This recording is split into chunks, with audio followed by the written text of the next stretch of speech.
Hello, gorgeous soul. Sending you so many good vibes. This week is pretty intense. We've got that retrograde Pluto and Jupiter conjunct, which is exactly the energy that pushed us through from January. But basically, there is a big gateway coming this week. On top of that, retrograde Saturn re-enters Capricorn, and we have a full moon eclipse in Capricorn.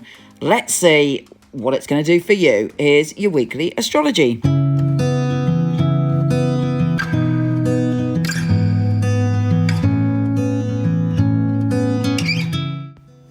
Hey, fabulous Taurus. How are you doing, you beautiful soul? Well, this week, it's all about exploration, adventure, and broadening your horizons. Now, funnily enough, while some signs might go, yeah, can't wait, sometimes that can make Taurus a bit anxious because you like your routine, you like what you're doing, and you like to, have the familiar things around you. And right now, thanks to Uranus as well, being in your sign, it's a time where you're implementing a lot of changes, and sometimes you might have felt that it was a bit out of your control and that might have felt uncomfortable. But you know what? This week, you're starting to embrace it even more. Now, I believe you've probably gone through some profound changes already. You've already started to explore and open up and done lots of different things, but it's now going to a deeper level. We have a revisit from Pluto and Jupiter. So what happened to you around January? What was going on for you then? Was there something that shifted for you? I know we all sort of, started to head into this crisis around January. We became aware that things were changing. But for you, right now, you're opening up again. So maybe it's because the lockdown is easing. I'm slightly worried that Jupiter is, going to take it one way or the other way. But you in your own heart, you're opening up to new experiences. You're opening up to exploring the world in a new way. And you are being you might have felt that you were sort of flung into this new world. But hopefully this week you'll feel more comfortable exploring, growing, changing, and opening up. The Pluto and Jupiter conjunction on the 30th UK time is very profound. And then, of course, we have the full moon in the same energy, and it's an eclipse. So eclipses don't reveal everything straight away, but something is going on under the surface to help you grow, to help you experience things that are hopefully going to blow your mind with the wonder and brilliance of them. It may involve you traveling or planning to go somewhere or studying something that really excites your spirit. Now, retrograde Saturn is going back into that energy. So Saturn is all about responsibility. So whatever you're planning to explore, whatever horizons you want to gallop towards, it has to be done responsibly. You've had in the past few weeks, you've had this feeling a bit different, as Saturn has given us a kind of little sneak peek into what we're going to be responsible for and what we're going to need to transform in 21 and towards 2023.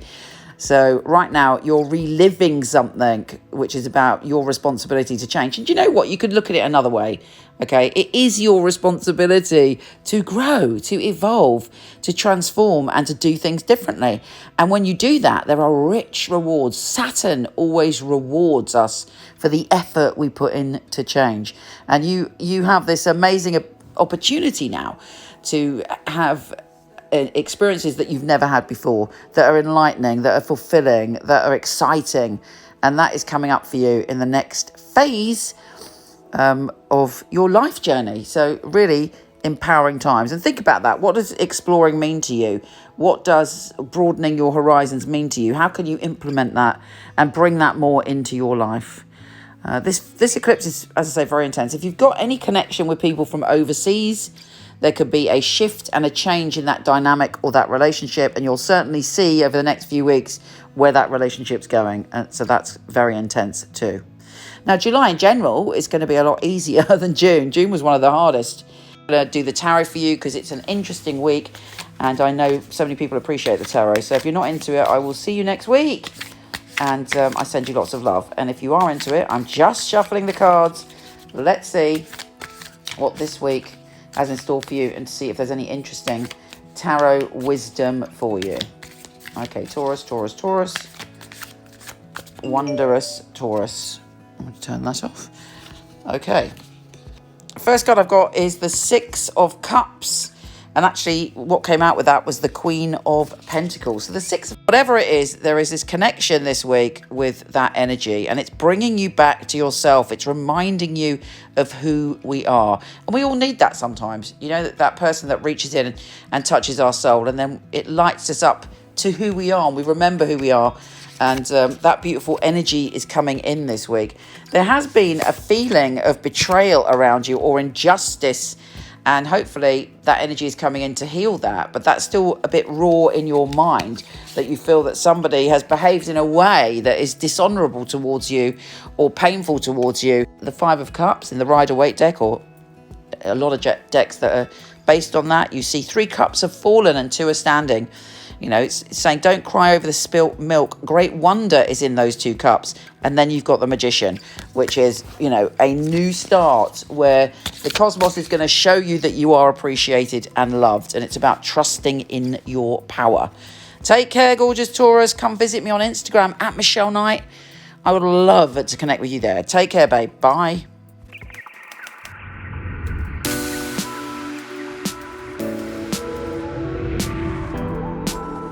Hi gorgeous, before you go, check out my new film on my fabulous psychics. A lot of people ask me for readings, I don't do them anymore, but for over 20 years I've had an award-winning team of psychics that I truly hand-pick.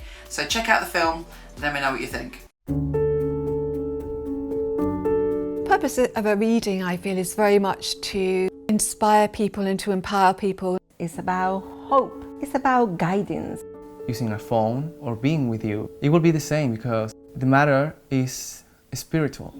It's very important for me that the client feels spirit with them. So it was a psychic reading. I don't remember the readings right after because it's not myself giving that, it's actually coming from spirit. And it is a bit like a three-way conversation. I've got the person on the phone, I've got me, and I've got another voice that's telling me things. I even shock myself, things that I come up with, and I think, how did I get that? I'm channeling messages only for one purpose, to help people. It's been able to help somebody have a map back to where they've got lost from. My priority is to connect to your truth and have the best life that you can have. I think in my readings people feel a sense of a safe space where they can really be themselves, let go. You need a feeling of being understood because reading should be empowering. I will make sure when the reading is finished that you're happy with everything. I couldn't do anything else. It's part of who I am. It's what I came here for, obviously. And when they come back and tell you they've got their dream job or the love of their life, that really makes me feel like I'm valued. I love to hear a sigh of relief. A lot of weight has been lifted off their shoulders. We have the answers that we are looking for within ourselves. I know I have the tools to help you. Everything begins and ends with you.